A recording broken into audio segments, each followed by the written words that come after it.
things that I've been most proud of, or I feel like projects that have really made me a lot better, are with the client that's like, I want this specific thing, even if it's like a piece of furniture, a color, a light fixture, whatever it is. Because if I'm not being challenged in the work that I'm doing, I mean, I can regurgitate the same design over and over and over again. That's not that hard. And I don't think it makes me better, and I don't think it makes the work I do stronger. So I kind of like that.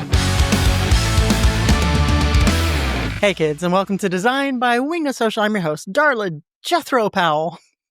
Is Jethro my real middle name? No, it's not, but it does start with a J.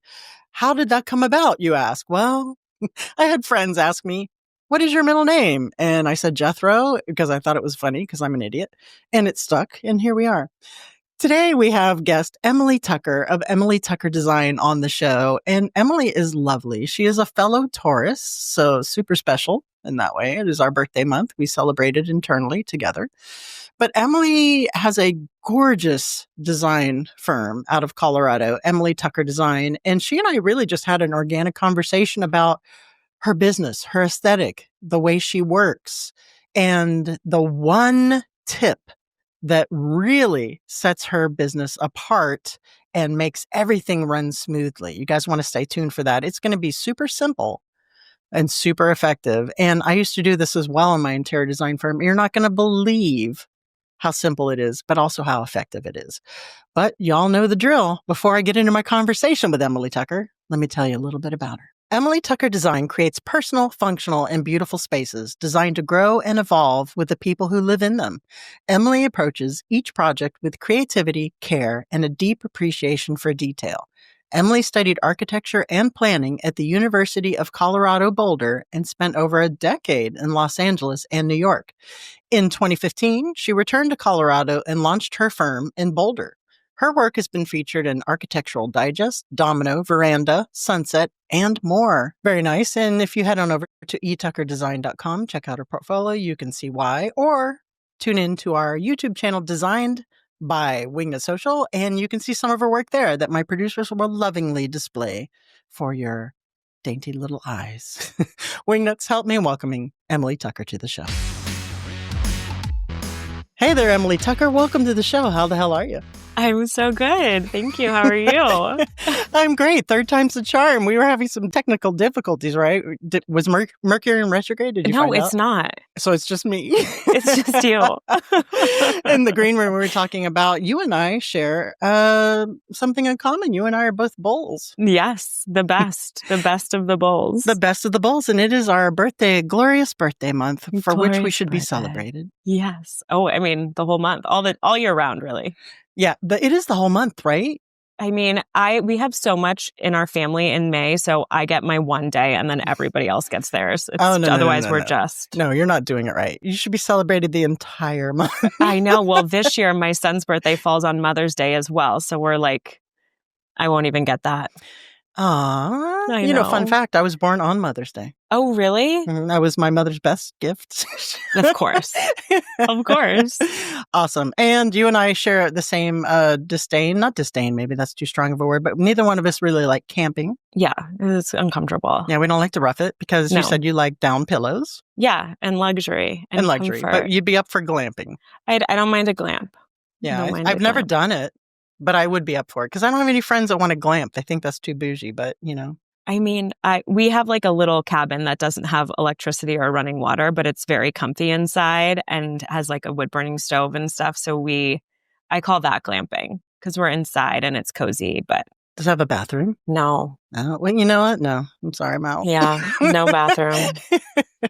Yeah, it does sound cozy though. It's very cozy. I don't want to get into the weeds on how you deal with that. We'll just leave that to our imagination. Yeah, it's exactly what you think. You go outside. Oh, okay. All right. You just no more imagination. No more imagination. Now you know. All right, Emily. So we're going to get into a couple things here that is our struggle bus for our interior designers in the interior design audience. And I'm really super interested on hearing your take. In your intake that we do for all the guests for our podcast, one of the questions that you put down, or one of the things that you could speak to that you put down, if we have time, we'll address a couple more, is how you address your personal firm's aesthetic with clients who might have a differing aesthetic. Am I saying that correctly? I mean, everybody comes into the world or like comes into their adulthood by the time they get a house and want to furnish it with things that they know that they like or styles that they know that they like. And I'm not here to make them live in a house that I want to live in. I want them to love the house that they live in and feel really comfortable there and feel like it speaks to them and their personality and their background and their history and all of their things. So I try to really make sure that I'm tailoring my selections, my color choices, textures, patterns, furniture silhouettes to things that really suit them and their life.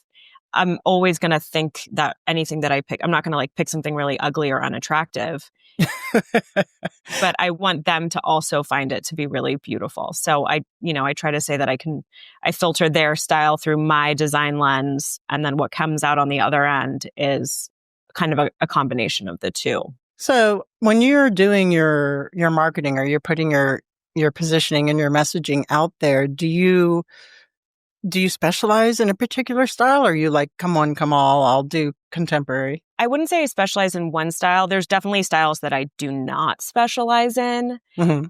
So I'm definitely not a minimalist. I am not a white or a single color, like monochrome designer. That's not something that I am good at. Right. And I'm also not like a super frilly, over the top gold and French and Louis the 16th kind of designer. But I tend to say that my design style is modern but rooted in tradition. I have a pretty strong, I would guess, like training in traditional design just for the designers that I've worked for in the past. And I think traditional design is the most timeless design because it is just always going to be around. So I try to bring kind of some of those principles to the work that I do, even if it's a more contemporary home or more contemporary style for a client. I'm actually looking at your portfolio on your website. It's gorgeous work, but you're right. There is a lot of traditional with some not really transitional, but I do see some contemporary touches there. Well, really beautiful work. Thank you. I love it. Really gorgeous work. You guys can see some of that on our YouTube channel. Again, designed by Wingnut Social. Gorgeous work. So when you started out as an interior designer, was this the aesthetic that you're putting in your marketing or your Instagram or your portfolio? Is this the type of work that you want to attract the kind of clients that appreciate it, that is their style? I think as I've done it longer, the people who are coming to me are now referencing projects that I've done in the past and be like, we want a project that kind of feels like this one or that one. But it's definitely taken, I think every year, every project, my style gets more refined and my taste gets better. But I would say starting out, I honestly had no idea what it was going to be like. I feel like when I was starting, I was like, oh, I love mid-century modern. I want to do all mid-century modern. And as I started getting into it, I was like, oh, actually, that's not for me. Isn't that funny how we grow as creatives in that way? So what I'm asking, I guess what I'm getting at is probably now you are getting clients that are seeing your aesthetic and they're like, give me that, give me that, give me that, right? Yes. So was there ever a point, or is there a point now to where a client will come in and say, I love your work, I think it's beautiful, but I would like to go in a slightly different direction, right? This is my aesthetic that I would like, even though you're the designer.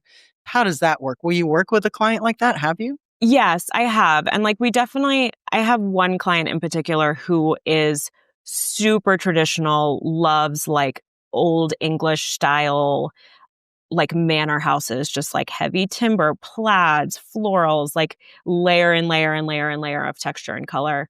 And so I can do that. And it definitely, like, he pushes me a little bit. I push back on him. But I feel like it makes both of us better. And I think ultimately, the more I can learn about different design styles and how to integrate them into modern living, the better it makes me. So I definitely do take on clients who are like, I like your style, and maybe they'll see something in what I've done that speaks to them. But if they want something totally different, if they can't see any commonality between the work that I've done and what they want, then that's probably not something I would take on. But yeah, I will definitely take on projects and clients who have a style totally different than mine. That's really a delicate balancing act, right? To where at one point you go into a project and you're like, I'm the expert, I'm the designer, this is what we're doing. That's a really delicate balancing point to give the homeowner that kind of creative license to suggest and to put things in there. A lot of interior designers right now are going, no, Yeah. no, I won't do it. I have found that the most successful projects that I have, or things that I've been most proud of, or I feel like projects that have really made me a lot better, are with the client that's like, I want this specific thing, even if it's like a piece of furniture, a color, a light fixture, whatever it is. Because if I'm not being challenged in the work that I'm doing, I mean, I can regurgitate the same design over and over and over again. That's not that hard. And I don't think it makes me better. And I don't think it makes the work I do stronger. So I kind of like that. And I think there's also so much of it about the house itself that has to be represented. Like, I think it's sometimes, I mean, not that houses are living things, but they sort of are. Yeah. I think it's unfair to the house to, if it's like a really traditional, beautiful, historic house, to strip it down to, white walls with no moldings and, put white furniture in it and white. And like, I just don't think it doesn't contribute to the soul of a home, like in the way that I really want to. So I think taking the house into consideration is also really important for me. At what point do you, as the interior designer, at what point will you provide pushback if you don't? Oh, I do all the time. Okay. Yeah, I do all the time. I also want to make sure that my clients are being heard. It's their home, it's their money that they're spending. And I want to make sure that I'm respectful to, I guess, like the undertone of what they're asking. Like sometimes they ask for something, but that's not really what they want. They want maybe just like the feeling of a picture that they show me. So I try to get to that part of it too. But I definitely do give a lot of pushback. I mean, I had one client text me a couple of days ago and she was like, can we do this? And I wrote back, no, that's not for me. And she was like, she just wrote back like a crying, laughing emoji. And she was like, okay, thanks for being so clear. A perfect Taurus answer. That actually was leading to my next question. So there's a lot of hand-holding when it comes to residential interior design. We know that, right? There's a lot of babysitting, hand-holding where counselors were therapists. And there's a way to be assertive and to stand in your space and to represent yourself, which you are, as the expert in the design, to be assertive in the way that, no, let's go this direction. Trust me, this is going to be better for you. And that, so I love the way you handled that one. You were just like, nope, that's not for me. And that handled that. But what if that client would have said, well, it is for me. So let's do it anyway. Then what? Then I just wait. I just wait it out until we get to the point. It's so funny. I feel like so many designers can relate to this where like you suggest something in the beginning and a client is like, no, I don't think I want that. Like, I don't like that color. I don't like that profile. I don't like whatever. And you're like, okay, let's explore other options. And then you look at 10 other options. And then eventually they just go back to the first thing you suggested. So I kind of just wait for the different iterations of the design phases to play out. And if it's something that they are still stuck on in the end, I mean, sometimes you just have to give in. But if it's something like really heinous, like this particular thing was like something really heinous that I was like, I absolutely no. Can you say what it was? No, I can't. Okay. I don't want to offend anybody. Some people might like it, but it's not for me. It was gold-plated toilet. It was a gold-plated toilet. No. Wow. Yeah. It was a rhinestone skull. No, wasn't that either. Hey, that sounds cool, actually. I'll put a rhinestone skull in my designs for sure. Some of those are fun. Okay, so as an interior designer your foundation is mostly traditional, right? And you are willing to learn and to get feedback from clients and to stretch those boundaries, I guess we should say, your aesthetic boundaries. Do you see yourself as an interior designer evolving outside of the traditional ever? Probably not. I have a lot of respect and admiration for traditional designers who can do it really, really well. And I think it's something that you can get better at over time. Like, I don't know, I look at like Jacques Range or something like Jacques Range or even like Michael Smith, and their design style is very traditional, but like Jacques Range has done so many different styles of homes, and Michael Smith has too, where they can do a really contemporary house and still make it feel really warm and comfortable.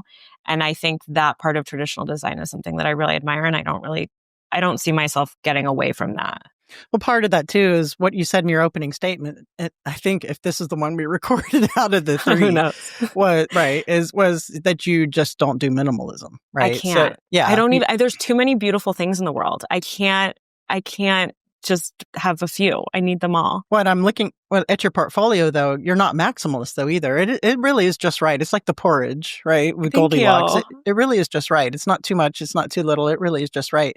Where do you see traditional is traditional, right? And we're in 2025, right? In 1980, 1990, year 2000, traditional might have been one thing. 2025, is it a different thing? Do you see traditional design evolving as we're adopting, and this rarely happens, but trends that maybe kind of just stick around? Do you see anything like that happening, becoming traditional, or is it still? Yeah, what's so funny is I feel like there's definitely like an ebb and flow in home design, obviously, with trends. And like I feel like for a while in like the 1970s, 80s, even probably in the 90s, like the closed off room was always the thing, even in modern design and traditional design. Everybody wanted their dining room separate from their kitchen, separate from their foyer, separate from everywhere else. And I think then it went so far into the open floor plan. And I think now that's kind of getting away. So we're going back to like those more traditional elements. I don't think that answers your question at all, but I feel like there's always like an ebb and flow I think it does. of what is traditional. And I think, humans are we all like to live in comforting environments and comfortable environments. So I think there's going to be a lot of consistency throughout that, through history. Yeah, So as we evolve, but we're talking like 30 years, 40 years. Like the subway tiles. Now look, I know, but like subway tiles are such a classic choice. Like they're Mhm. just, and they're They so started somewhere, though, useful. right? Yeah, in the subway. Yeah, very good, very good. Awesome. So thank you for sharing this piece of your aesthetic with me and your aesthetic design. I really do appreciate that, because we have a lot of designers in the audience who are traditional and feel pressure to go out and do, the contemporary thing, or do the Miami look, or whatever that looks like, because they feel like they need to be all things to all people in order to grow their business, when they really need to pick a design lane that makes them happy and also makes their clients happy. But I love that you have a little bit of wiggle room there to not only grow as a designer, because you're not saying it's my way or the highway. And I think that's really smart. I think that your approach to design and making sure that your clients feel heard, that you have their best interest at heart, and making their house what they want, but also you're providing your expertise into making it more than they could imagine. That's exactly what it is. There's nothing better than when I get a text from a client years after they've moved in, and they're like, or send me a picture of like their whole family over for a holiday. And they're like, we still love our house so much. Like, I want them to love being there. That's the best part of this job. Yeah. What is the difference, would you say, between traditional and timeless? Oh, that's a really good question. Thank you. You know what? I feel like they probably do go hand in hand, but I think traditional sort of has a lean towards like moldings, florals, trims, things like that. And timeless can be very pared back, and they're just sort of like a classic choice, like something that will always be beautiful. And I think that is probably it, but that's a tough one. I'm going to be thinking about that for a long time. Yeah, for sure. They do seem to like they go hand in hand, right? Timeless and Yeah, traditional, but mid-century modern, right? Like you spoke about before, there's some timeless there. there is for sure. Like you look at like some of the mid-century designers like Charles and Ray Eames, like those are classic pieces that are timeless, because they just are so beautiful and so well designed that they will never stop being. Right. And that's not traditional, right? So I think we answered our question. Yeah, there you go. Awesome. So tell me a little bit about your business model as we break away from the aesthetic. You have your niche in there. So you said you have a team we talked about in the green room. Yeah. Right? It's not just you. Okay. It's not just me. I have a small team here in Boulder, Colorado, where we're based. I have 2 in my office with me, and then we have a warehouse too that does all our receiving and storage and logistics and that kind of thing. So we do high-end residential interiors from soup to nuts. So like ground up construction, Nice. got renovations. Sometimes we'll just do like a paint and paper decorating job, which is always really fun because they're so quick and you get to see the fruits of your labor faster. Get that instant gratification, right? Yeah, I love that. Rather than the 3.5 to 5 year job. But yeah, that's kind of our team here. And yeah, I've been really, really lucky for the work that I've gotten to do. When you were growing your business, how long did it take for you to hire, and start expanding that capacity? Yeah. So I would say I definitely hired too soon. I hired before I probably should have. Okay. Because I was just eager and ambitious and thought that it would be, so it was something that I needed to do, I guess, to prove my, I don't know, validity or something as a small business owner. And I think so many people in interior design, it's project-based work. It ebbs and flows. Some years are better than others. Some quarters are better than others, Yeah, some months. Some months, yeah. So I think I was really banking on, I had a really strong year and was like, oh, I definitely need more help because I'm going to have so many more projects coming in. And then I didn't. And then I had to let people go. And yeah, so I definitely hired before I needed to. What was your first hire, can I ask? I hired a design assistant. Okay. And I am not a great delegator. Not in the fact that I don't want other people to do stuff. I can't think of things for them to do. I need somebody to manage me. So the team that I have now, they know everything that needs to happen. And they're sending me emails being like, hey, you got to do this. Same. We need to continue doing our job. And that's really the kind of person that I needed on my team. And I think before I really knew that, I thought that I needed to be the boss and in charge. And I'm not good at telling people what they need to do. That's so funny. I don't know if it's a Taurus thing or not. So we're generally kind of leaders in our own way, right? But I do need a team to kind of poke a stick in my butt to say, hey, you need to do this, you need to do that, the other thing, because I tend to go into a little bit of la la land. That's really interesting, though, that you said that you hired too soon, because that's one of the biggest pieces of advice talking to experts on the show, and even my own when I was doing Darla Powell Interiors in Miami, when I probably did hire a little too soon, to be honest, but it did make a huge difference in my business. See, it didn't for me. So was it just unfortunate timing? I think it was unfortunate timing. I think it was hiring the wrong people, the wrong person who just perhaps didn't have the skills that I needed. There you go. Yeah. And I think I also wasn't clear about my expectation of them and what they needed to do, how often I wanted them to be in the office, on site, communicating with clients, and then also the way they communicate with clients. I think that's a huge thing that not everybody has. So did you just assume at the time, and I did this too, that it would be kind of plug and play? Oh, she's going to be an interior design assistant. She's going to really know. I'm not really going to have to give her or him a lot of direction. Well, I kind of just assumed that they would know that if they order a fabric to just get the CFA and not just stuff like that, where I didn't know what they didn't know. That sounds like maybe that was on the individual too, in the hiring, right? And getting that perfect person for the spot as well. Yeah. Yeah, but I'm also I'm supposed to be the boss, so I should have asked those questions. Don't be so hard on yourself. It's okay. Is this your first business that you own, that you run? Yeah. Okay, yeah. So there's hella learning curves, right? Now I'm sure that after learning from that your team now has a better sense of their expectations, direction, even poking a stick. My team now is amazing. I love them. They make everything better and they make my job possible, for sure. Yeah. Oh, it definitely took those early hires to teach me what I needed. And then I also it's hard because there is a lot of chatter out there of this is the type of person you should hire first in your first interior design business. And I kind of sort of went that way. Mm-hmm. And I think I always thought hiring entry level people was the first person you need to hire. And I really didn't need that. I needed somebody who knew what they were doing. I needed more a mid to senior level person was the hire that I needed. Yeah, so let's talk about that a little bit, because as a new business owner, a new interior designer, hiring someone can be intimidating because their livelihood is on you, right? And you being the principal of the firm and running the business, and salaries are not inexpensive. No. So if you had it to do all over again, would your recommendation to the audience be to just kind of, when they're ready to hire, right? When it makes sense for their business, to hire someone at the higher level, the higher salary, to flip that switch? I mean, I think that that's a really important thing to do, especially if you're younger in your career.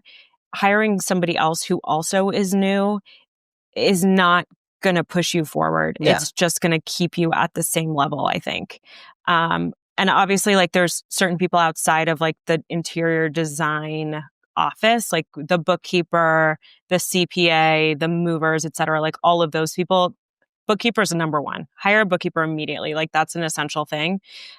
But within the office, I think if you can wait, if you can do a lot of stuff yourself, or just get like intern help for like the small little tasks, like running errands, returning samples, organizing your library, stuff like that.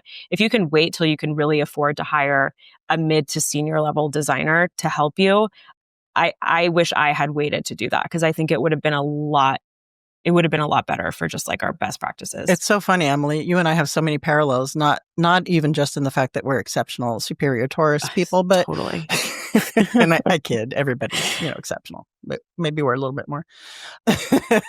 And that my first interior design, even though it worked out well, was new. And I was new. I had no idea what I was doing. So there was a lot of learning curves there. It was my business really turned the corner was when I hired a creative director that had his own interior design business and knew what he was doing. We started bringing in furnishings and doing the right markups on that and everything. And he was hella expensive.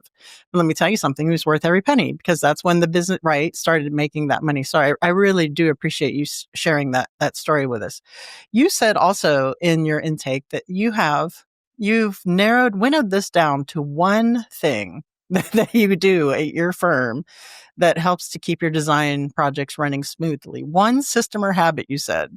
And I'm so curious to hear what this is. Like, if you could recommend this to the audience, this would be the one thing? Yeah. Okay.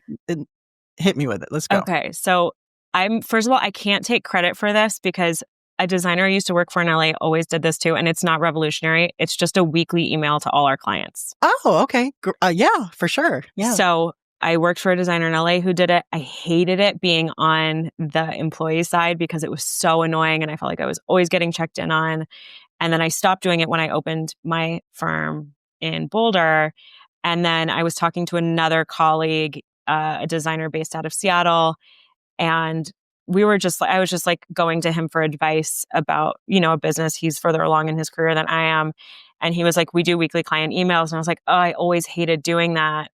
But I think you're right. Like, I think it's an important thing. And it's great for every person involved in a project. It's great for our clients because they know what to expect. They know they're going to hear from us every week. They know what's going to be required of them. If they need them to make a decision quickly, they're going to hear about it the week before it needs to happen, or 2 weeks or a month. If we have a meeting coming up, they're going to know about it. If they have open invoices, if they have feedback that we need to get from them, they hear from us every week. And then it also keeps our team really on top of things, because we run multiple projects at a time. There are thousands and thousands of things that need to be decided, ordered, figured out, checked in on.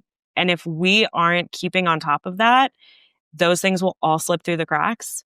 And I don't want them to. It's a bad experience for us. It's a bad experience for our clients. And the weekly emails have made such a difference. And our clients are so happy. Like, sometimes our clients just write back like, thanks, love these emails. Like, they want to hear from us. Or they don't write back at all. Which is fine too. They sent it. They got an update. We include in their weekly email an updated expense report of like everything that they've spent to date on their projects. And I think that also is really helpful just in terms of the transparency, because our projects are, there's a lot of money flying out the door between the designer, the architect, the builder. So I think it's important for everybody just to know how much they're spending. And sometimes, people don't realize it. And so I think it's good to make sure everybody's really clear and on the same page on that front. I love that it's so simple. That it's so simple. We started doing that too at Darla Powell Interiors, and my designer hated it. My team hated doing it. They were like, oh, why do we have to do this? Because you, as the interior designer, know what's happening. You know what's coming up. You know what's going on. But your clients are, like you said, spending a lot of money. They're investing, a lot of money with you. So they just want those touch points. Yeah. We're still here. We're still working. This is what's happening. Yeah. So, and you did say how that's helped your business. Do you have any like horror stories of before and after this one little simple weekly tip? I think it's just clients feeling I appreciate my clients because I'm grateful that I get to do my job. And I think clients want to feel appreciated on their end too. And I think so often they just felt neglected and not, taken care of. And I think that's really just it. Like, people just want to be taken care of, especially when they're paying a premium for a luxury service. Yeah. So I want to make sure that they're getting that from me and my team. And that's so funny that we're talking about delivering that experience in a luxury service, and it really is just an email a week. It really is that really simple. is. And and they do take us a lot of time. Like, I know if I told my team tomorrow that we were going to stop doing weekly emails, they would be like, "Oh, amazing." Because they do take a lot of time to go, because we all have to we have internal emails about it of these are the updates. One person on our team sends all the updates and does all of the updates to the spreadsheets that go out with our weekly emails. But it is so important. It's just it makes such a difference for everybody. Yeah, and that is part of. I had Harry Myers of HLM Interiors on a couple of weeks ago, and that's what he was talking about. Because as interior designers, we're providing. I was going to say selling. That's kind of crass. Providing that luxury service, and those clients want to know that whether or not this is true, the world is revolving around them. To them, they are your only client.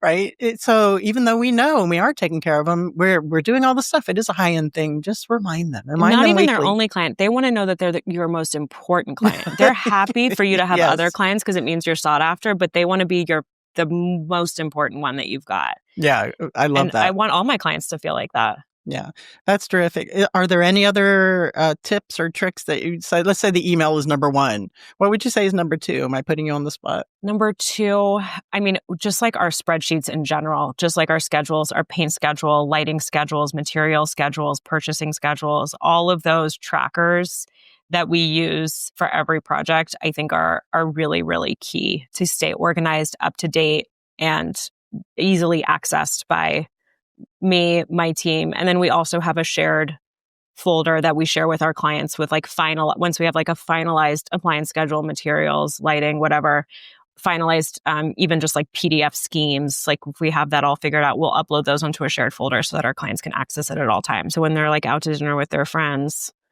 and they're like, "Oh, you're working on your house, I want to see what's going on," they can quickly check on it and be like, "Oh yeah, here's what our living room's going to look like." Oh, that's and awesome. just give them a little bit something to be excited about before their house is done. What kind of project management software do you guys use? Do you just do this None. Google Sheets? Really? Just Google Sheets. Really? We use Dropbox and just regular old spreadsheets, Excel spreadsheets, and QuickBooks, and that's it. Why is that? Because there's so many out there. I think because I came of age at a time before those softwares were really good. When I was working in New York City, Studio Designer had just started, and it was still kind of clunky. It wasn't super refined. And I had already, by the time I had gotten my legs under me in my own studio, I was already so comfortable with the systems that we had, and they were not really failing me in any way. I'm not "Oh, I really wish it did this, this, this, and this." I'm sure there are ways that it could do better with it, but having to learn an entirely new software, put all of my financial information into an entirely new software, we have 10 years of QuickBooks data, Oh, don't even talk to me about QuickBooks. I mean, back when I started my interior design firm, there was a big hullabaloo about it was a very popular software for interior designers not syncing with QuickBooks correctly. People are losing all kinds of money, tax information. Yeah. So I love that in a way, and keeping it simple to the spreadsheets, because you are in control of everything. Everything. And they're still kind of clunky. When I think I transitioned from doing the full-time interior design in 2020 to doing Wingnut full-time, but even in 2020, which is granted is 5 years and lots probably happened. Pretty clunky. I couldn't even tell you if what's happened because I'm still using the old systems of good for you. Google Sheets and QuickBooks. Yeah, you have control of everything, input everything, everything's fresh and top of mind. I like it. I know there's programs out there that can automate that for designers, and I'm sure I'll have a guest on that'll say, XYZ and why they love it, but I love that for you. Yeah, it works great for us, and I know there's other designers that their software works great for them, and that's perfect. And we're a small operation. We're not trying to communicate with 50 designers across the country that all need access to everything live at all times. We're 3 people in the office. You don't need your clients to log in and see their stuff and all that. Yeah, I don't. Emily, what do you see down the road for the future of Emily Tucker Design? Hopefully I get to just keep making beautiful homes for great people. I think as I've gotten better at this, I've also gotten better at knowing when a client is going to be the right fit for us. And I just want to keep being able to work with clients that I like really love. I feel like by the time we get to pretty much every project that we work on, I like miss my clients when we're done because I really, really love working with them. I get to know their families. I get to know the building team that we're working with. And I want to be able to just like have those relationships continue. And so I hope I just get to do more of that. Nice people forever is pretty much my motto. Nice people forever. I like that. Nice It's a great people tagline. forever. Emily Tucker, thank you so much for sharing your tips and your journey with us. And I really look forward to seeing your firm and what you do in the future. But now I have to ask you, are you ready for the What Up Wingnet round? Okay, yeah. What would the hashtag on your tombstone be? Try everything once. I like that. Have fun. The true Taurus right there. Be kind. Try everything once and be kind. Try everything once and be kind. I like it. What is your desert island food? Oh, sushi. I do like that. Okay, because there's rice.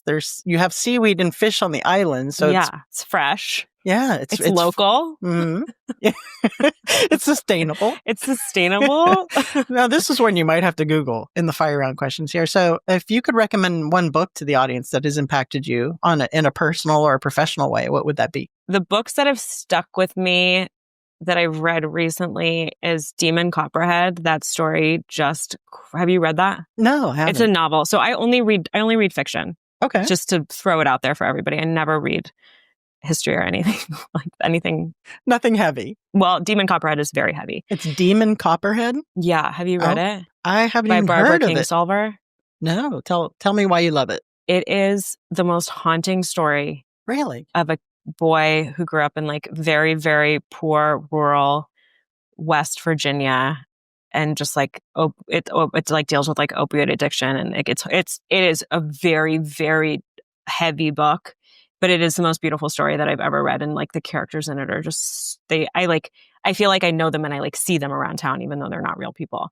I wrote that down. Demon Copperhead. Demon Copperhead. I love that book. I love that you read fiction. You know why? Because as business owners, and our minds are always going, we're always thinking about business or always thinking about design or whatever that looks like. So that's a really good way for your brain to just kind of reset, take a break, and to take yourself out of that whole thought process, right? It sounds like a nice boundary. I love stories. Like, I think that's what I also like about this work is I get to hear people's stories. Like, I love hearing stories of people and like where they came from and what they like and what their families were like. And yeah, so I love that. I do too. I love anthropology for that reason. It's just, and knowing even not just, it doesn't have to be a caveman and what he ate for breakfast, when they found him, but how people live. And I do love that as well. And it's so funny because I feel like, I don't know why, but people seem to have like a lot of like PTSD from window treatments in their youth.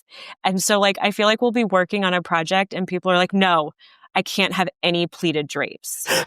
Because one time when I was a child, this house I went to had pleated drapes and they served me like the worst tuna fish sandwich of my life. And you're like, oh, wow. Really? Pleated drapes? Okay. Wow, no problem. That's a lot. We'll do shades forever. So I feel like you learn all of these like interesting stories about people's past and they come up when you're doing at their house because it's so personal. Yeah, it really is a very intimate thing that we do as interior designers. I love it. All righty. Emily Tucker, please tell the audience where they can go to find out more about you at Emily Tucker Design, and we'll call it a day. Okay, great. Yeah, you can go to etuckerdesign.com to look at my website. You can find me on Instagram and TikTok, which is at Emily Tucker Design.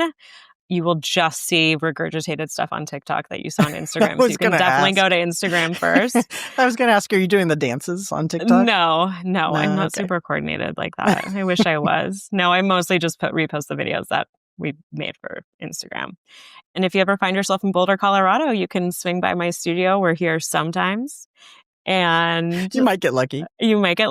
And otherwise, we're on a job site somewhere near you. I love that. I'm going to ask you, since you put TikTok out there, are you getting any traction from resharing reels and et cetera over there? No, I mostly just get a lot of mean comments. Why? I don't know. People are trolls. They are trolls. How could anyone give you a mean comment? Your work is stunning. Oh, thanks. That's crazy. They must. People are so weird. They must want that hideous thing in their house all the time. Honestly, I don't mind. I feel like somebody somewhere once said, like, if you don't have haters, you're not really doing anything right. So that's true. Hate away. Hate away. But be kind and try it. Be kind and let people hate you. Emily Tucker, thank you so much for joining us. Thank you. You know, I love just talking to interior designers and just getting to know them and the anthropology piece of that, right? Let me hear your story. Let me hear what's working for you.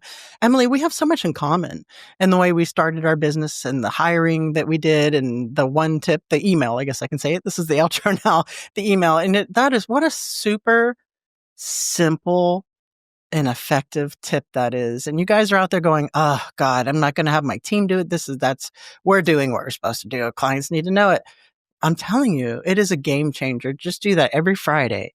Update your client, even if nothing is happening, update your clients to let them know, Mr. McNuggets, we're still in the holding queue for XYZ from this construction company. We did this, we did that. We didn't do this, we didn't do that for whatever reason. Let them know that you're still thinking about them because it's so true. You're doing design, you have design businesses. That's why you're here.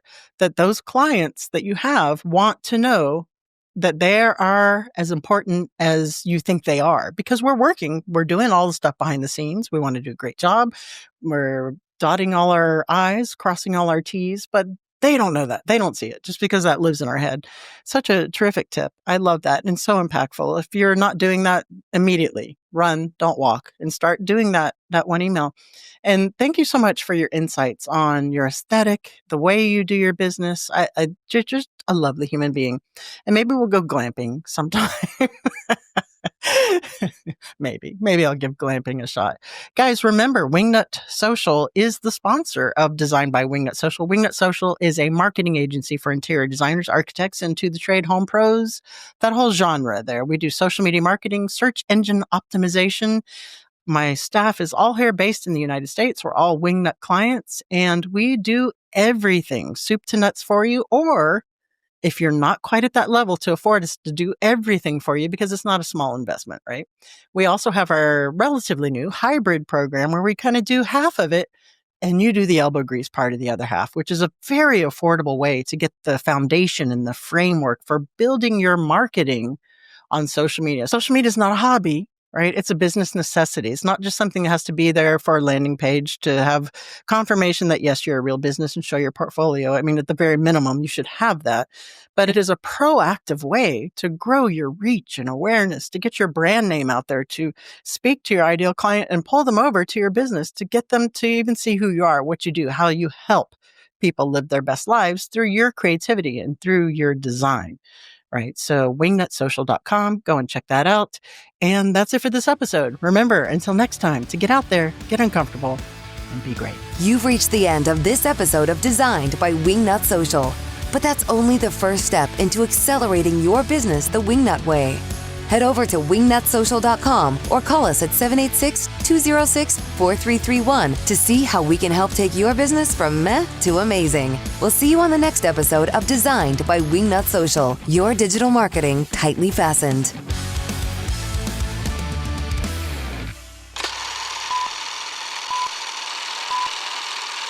Are you a Taurus? You're not a Taurus, are you? Yeah. I knew it. I am a Taurus. That's one of my secret skills. Right? Really? Yeah. My hair's still kind of messy, but I won't. We can fluff our hair together. Yeah, it's fluff. Joint fluffing. How many screens do you have? 3. Oh, gosh. I know.